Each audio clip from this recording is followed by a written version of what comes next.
This is Bryan Wagner with Casualty Powersports. We're installing the Cornell Customs upgrade clutch for the KRX 4-seater.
So visually, it looks like they changed the springs.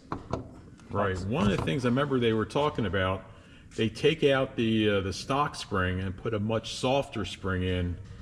Correct, and that's going to be the difference of this. Right. These KWI weights look twice as big almost. Mm-hmm. You can see that this one, I don't know, how many miles do you have on this machine? Probably about under 2,000. Under 2,000, and we already have a groove from the belt. That's quite interesting.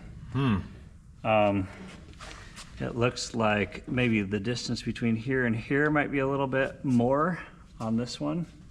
That would give you your more low, so you can utilize your inner clutch sheave.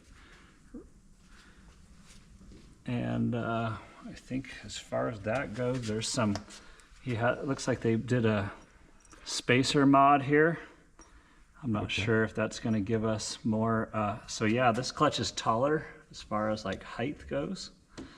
So that's probably giving you 11% low and maybe even giving you your 10 mile an hour more than stock. Because of the spacer? Yeah, all these mods are giving you, which in turn is going to give you better gas mileage because it sounds like your RPMs are going to be lower in the cruising range. So the whole point of this car is modified with a supercharger, and he's looking for more speed, top speed, which these cars need out of the box, and we're supposed to get 11% more low.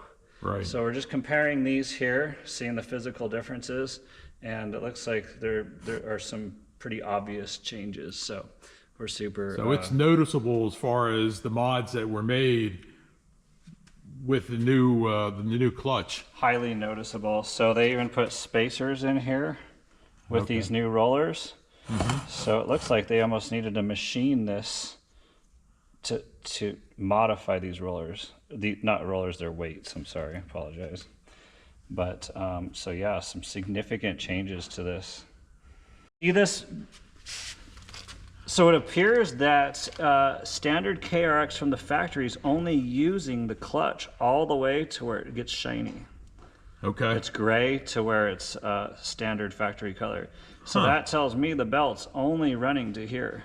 So maybe the extra 10 mile an hour could be utilizing the complete amount of the sheave. Interesting. And I think that's what we're seeing here. And that's why we have a wear groove, because the biggest wear is at the highest speed, and that's going to be where it's maxing out. Interesting. So Now that belt is only about less than 500 miles old. Does that seem okay to you, or? Yeah, I would run it. Okay. Less than 500 miles. I mean, some people might say that to use a Typical brand new belt OEM belt. with a brand new clutch, but this belt looks very good. Okay. Typically, what you're looking for on a belt is you're looking for burn marks.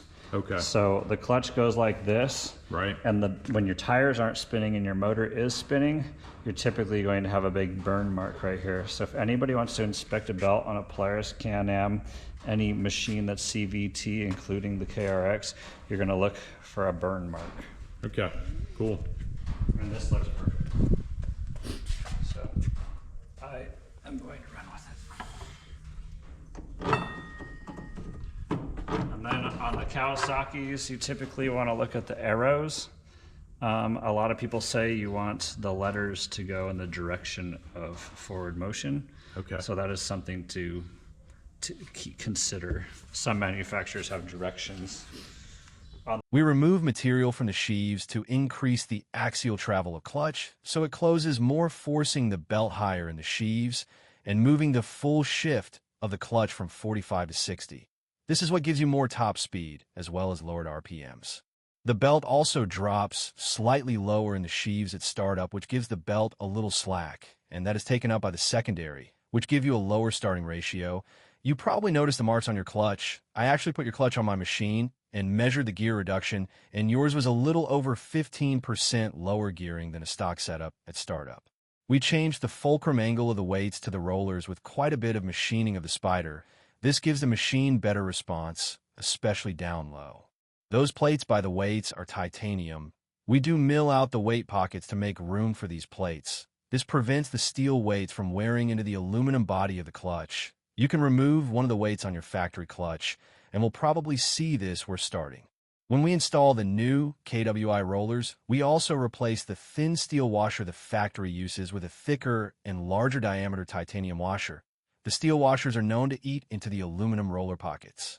The spacers you see under the cap are needed to allow the sheaves to fully close. We also machine the top of the spider in conjunction with the spacers to get the needed clearance.